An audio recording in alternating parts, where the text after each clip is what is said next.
अष्टावक्र गीता अध्याय 12।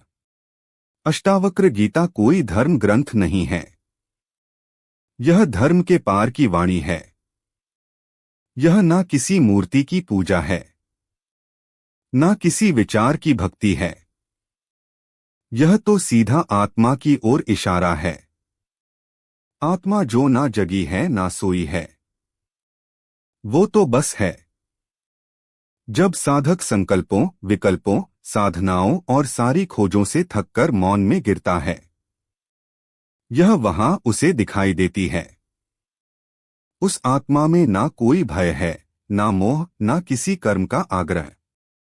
केवल यही संकेत है कि तू जो है वही पूर्ण है, शांत है, सत्य है। साधक को बताया नहीं जाता, झकझोरा जाता है, ताकि वह स्वप्न से जाग जाए। इस अध्याय में बताया गया है कि आत्मा का कोई पथ नहीं है, आत्मा का कोई अनुभव नहीं है, आत्मा की कोई सिद्धि नहीं है। आत्मा तो तुम हो और सदा रहे हो। पुनि अष्टावक्र राजा जनक को समझाते हैं कि आत्मा सदा अचल है। आत्मा पूर्ण रूप से अडोल और अविचल है। शरीर चलता है, मन बदलता है, पर आत्मा कहीं नहीं जाती। जैसे आकाश में वायु, पक्षी या धूल उड़ती है, लेकिन आकाश को छू नहीं सकती, वैसे ही आत्मा शरीर और मन की गति से अप्रभावित रहती है। साधक जब यह जान जाता है कि मैं वह अचल सत्ता हूं जो सबके परिवर्तन को देख रही है, तब भीतर स्थिरता आती है। यह स्थिरता योग नहीं, स्वभाव है। यह स्थिति ध्यान से नहीं, पहचान से आती है। जब पहचान बदल जाती है तो जीवन बदलता है। जो भीतर स्थिर है वही बाहर के तूफानों में भी अडोल बना रहता है।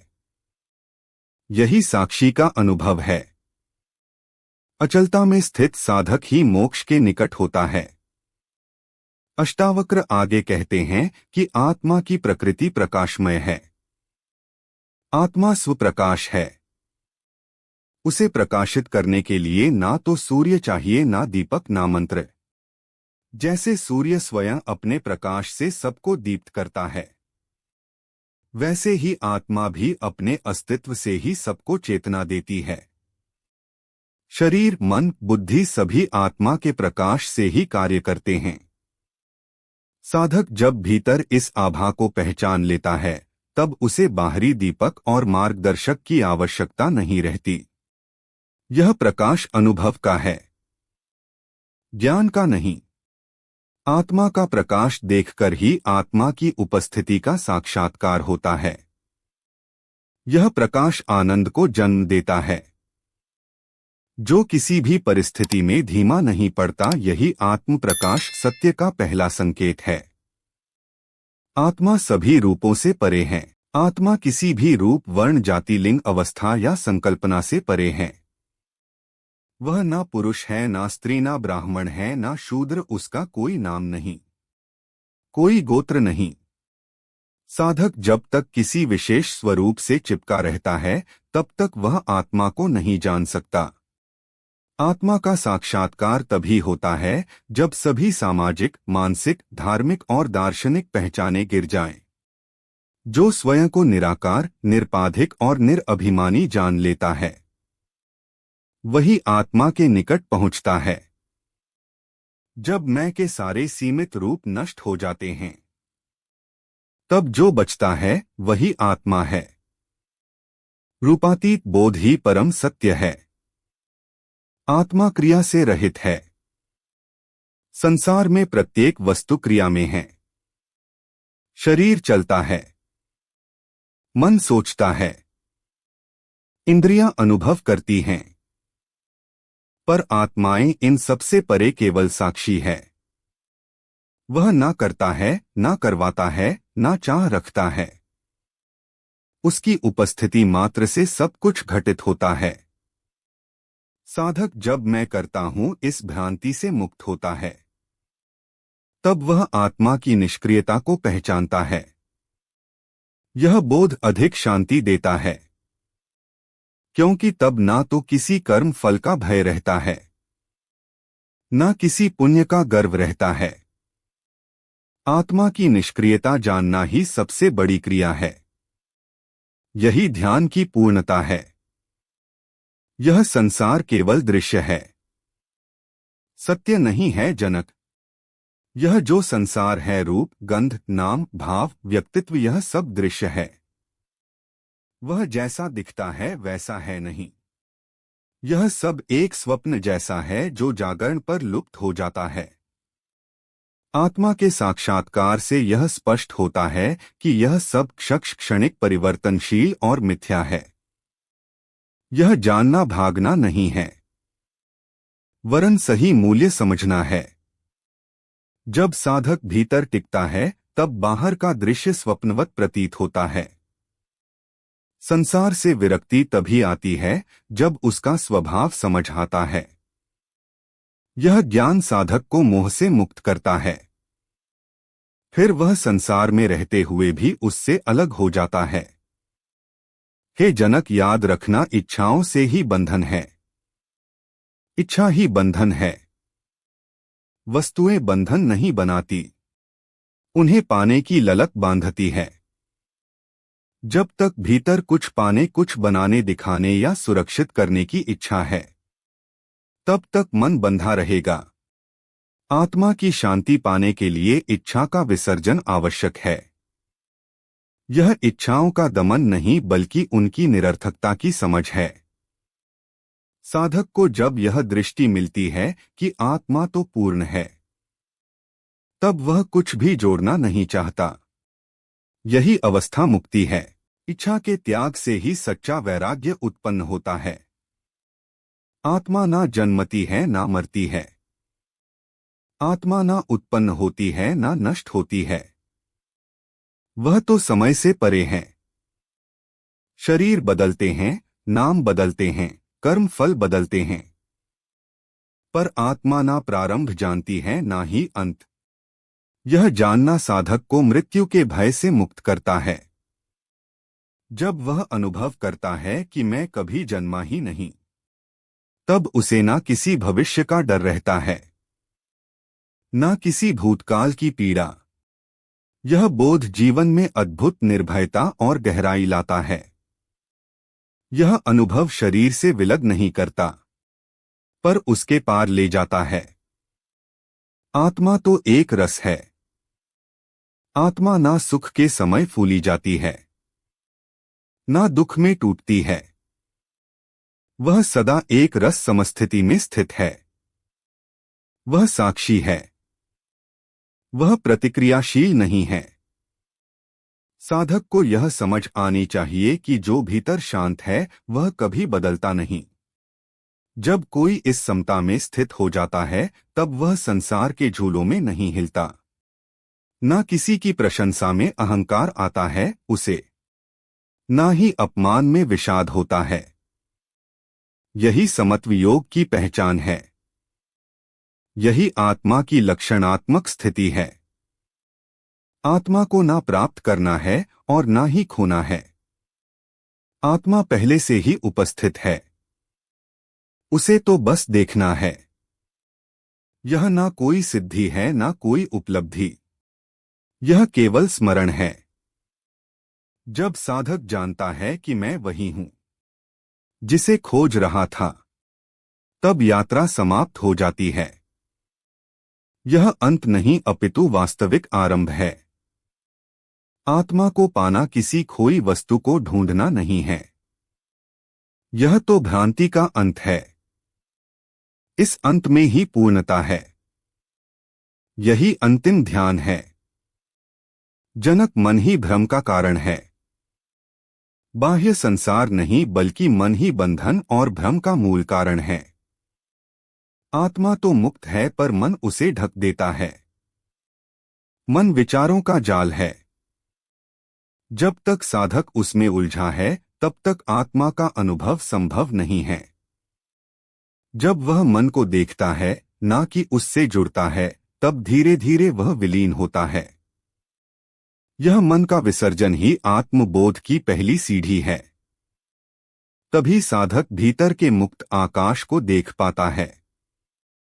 आत्मा साक्षी है, भोगता नहीं है। जनक, इसे ध्यान से समझो और अंदर बैठाओ। जो कुछ हो रहा है, दुख, सुख, जय, पराजय, वह शरीर और मन के स्तर पर हो रहा है। आत्मा केवल देख रही है। आत्मा ना भोगती है, ना प्रतिक्रिया करती है। साधक जब यह जान जाता है कि मैं अनुभवी नहीं, मैं तो केवल साक्षी हूं, तब वह भावनाओं से स्वतंत्र हो जाता है। आत्मा किसी भी घटना का स्वामी नहीं है। वह तो देखती है पर जुड़ती नहीं है। यही आत्मा का मौलिक स्वरूप है। उपस्थिति में ही सब है, पर वह किसी से रंगी नहीं जाती। यह जानना ही समता और निर्विकल्पता की पहली झलक है। अहंकार ही सभी क्लेशों की जड़ है।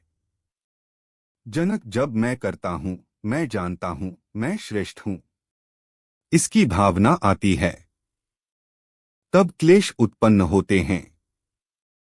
यह मैं ही सारे बंधनों का मूल है। आत्मा में कोई मैं नहीं होता। वहां केवल मौन उपस्थिति होती है। साधक जब इस अहम का अभाव पहचानता है, तब भीतर हल्कापन आता है। यह पहचान विचारों से नहीं, अनुभव से आती है। अहम के मिटते ही प्रेम, शांति और करुणा सहज हो जाते हैं। यही अहंकारहीन स्थिति आत्मबोध की भूमि बनती है। सत्य आत्मा अनुभव में ही आता है। बस आत्मा केवल पढ़ने, सोचने या चर्चा करने से नहीं जानी जाती। वह तो भीतर के शांत अनुभव में प्रकट होती है।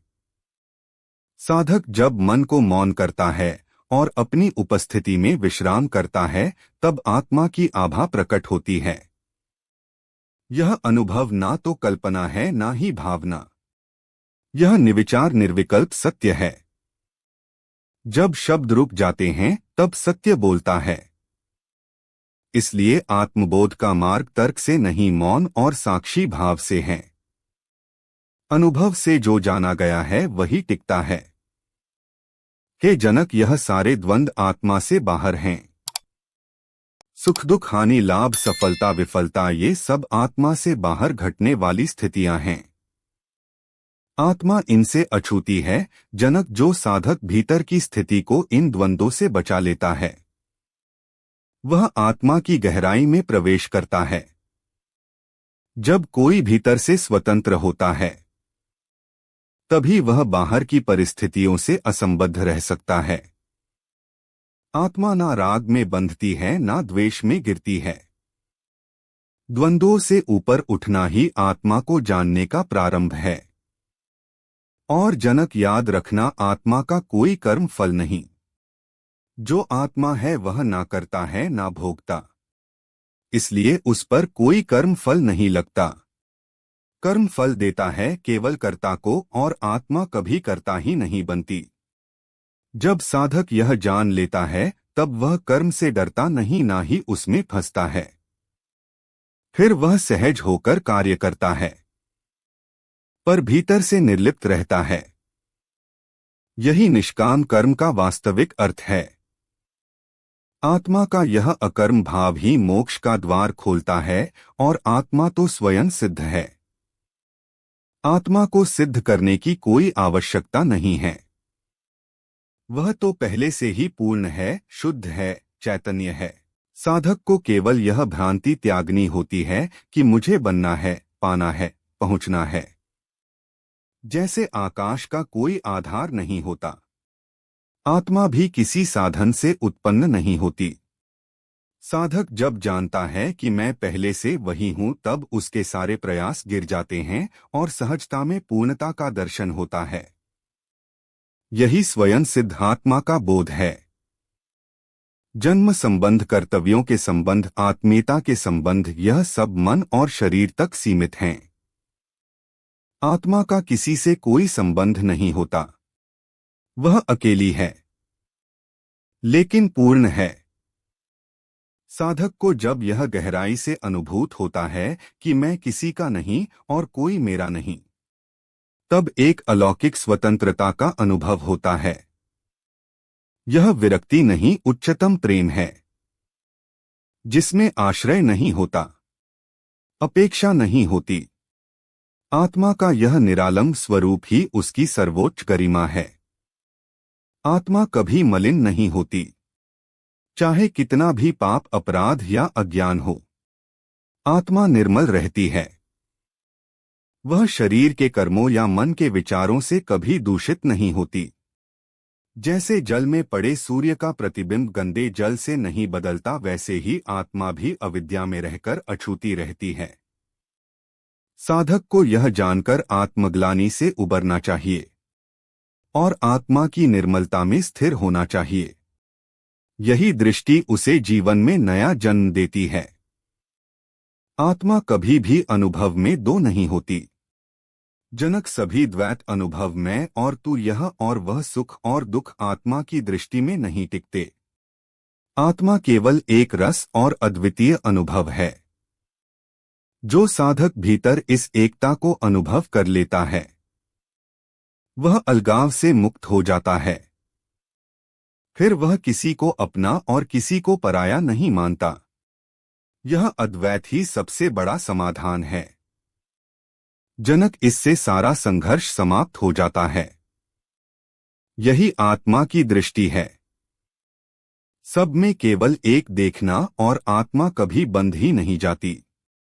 कोई बंधन आत्मा को नहीं बांध सकता।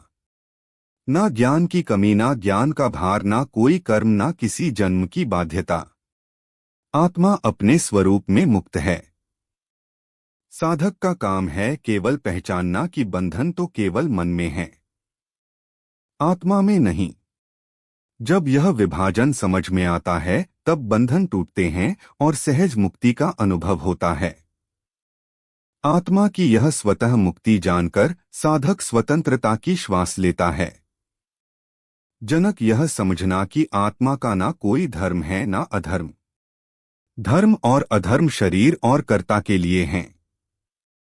आत्मा से उनका कोई संबंध नहीं है। आत्मा ना किसी नैतिकता से बंधी है, ना किसी अनैतिकता से मलिन होती है। वह परे है। जैसे आकाश, अग्नि और जल दोनों से अप्रभावित रहता है। यह जानना साधक को दोष बोध और पुण्य बोध दोनों से मुक्त करता है। तब वह आत्मा की स्वाभाविक निष्पक्षता में ठहरता है, जहां शांति ही उसका धर्म बन जाती है। अष्टावक्र आगे समझाते हैं कि आत्मा के लिए कोई उपासना आवश्यक नहीं है। जो स्वयं में ही पूर्ण है, उसे पूजना नहीं जानना है। आत्मा की पूजा आत्मा के बाहर नहीं, भीतर होती है। मौन में साक्षी भाव में उपासना जब तक अलग सत्ता की भावना से होती है, तब वह मार्ग हो सकती है, लक्ष्य नहीं हो सकती। साधक को अंततः आत्मा के स्वरूप में स्थित होना होता है, ना कि उसे पूजने में ही अटकना होता है। यही आत्म उपासना है, जिसमें उपासक और उपास्य दोनों लय हो जाते हैं। अगर आपको यह वीडियो अच्छी लगी हो तो वीडियो को एक लाइक करके हमारी चैनल ज्ञान धार्मिक को जरूर सब्सक्राइब करें। जय श्री कृष्णा।